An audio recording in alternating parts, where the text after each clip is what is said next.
Bonjour Bob.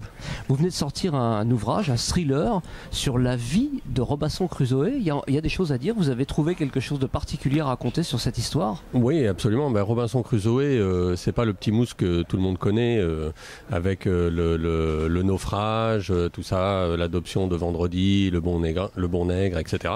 C'était en fait un fiefé salopard qui était un pirate et qui a été débarqué de force de son navire parce qu'il fomentait une mutinerie. Il s'avère que les événements lui ont donné raison puisque des mois plus tard, le navire en question a sombré en essayant de passer le Cap Horn complètement pourri et bouffé par les vers. D'accord. Et c'est pour ça qu'il voulait faire escale sur cette île de Juan Fernandez pour refaire du bois et de l'eau. Au total, il a été débarqué, mais alors en quoi consiste le thriller par rapport à cette histoire justement? Alors le thriller est tourné autour d'une équipe d'enquêteurs de la Bibliothèque du Congrès qui s'appelle les Rats de Poussière, qui sont constitués d'archivistes et d'historiens de la Bibliothèque du Congrès, et non pas d'agents du FBI ou de la CIA bardés de flingues. Et donc les sénateurs, qui sont les seuls habilités à leur demander des enquêtes, à leur confier des enquêtes, leur confient cette fois-ci l'authentification d'un manuscrit retrouvé de Daniel Defoe. Et à la lecture de ce manuscrit, il s'avère qu'il est bien effectivement d'époque, que le papier est d'époque, que l'encre est d'époque, que l'écriture est conforme à celle de Defoe. Et en le lisant, il se rend compte qu'au milieu de l'histoire, ça diverge totalement de l'histoire de Robinson Crusoe telle qu'on la connaît.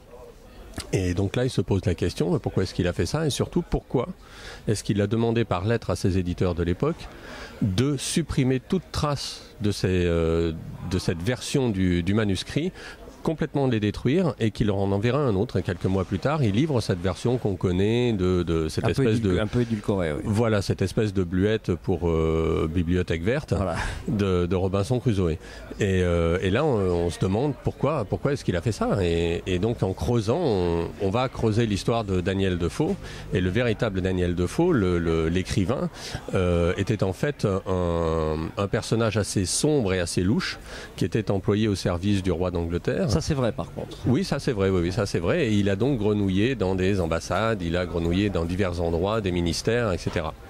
Et donc mon histoire à moi, l'histoire du manuscrit évidemment est fictive. Oui, bien sûr.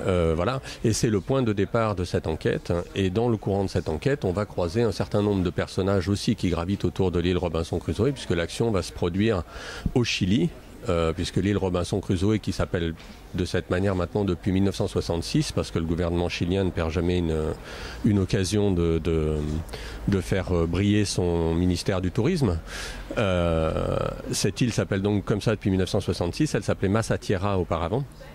Et autour de cette île gravitent un certain nombre de personnages, dont un chasseur de trésors authentique, lui, mais n'ayant pas réussi à le joindre pour lui demander son autorisation, j'ai transformé son nom.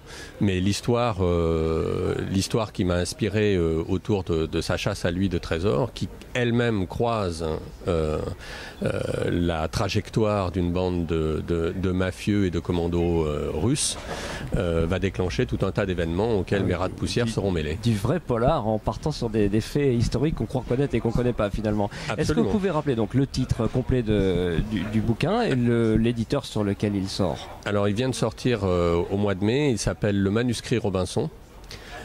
Et il est sorti aux éditions Critiques. Bah voilà, tout est noté. Voilà.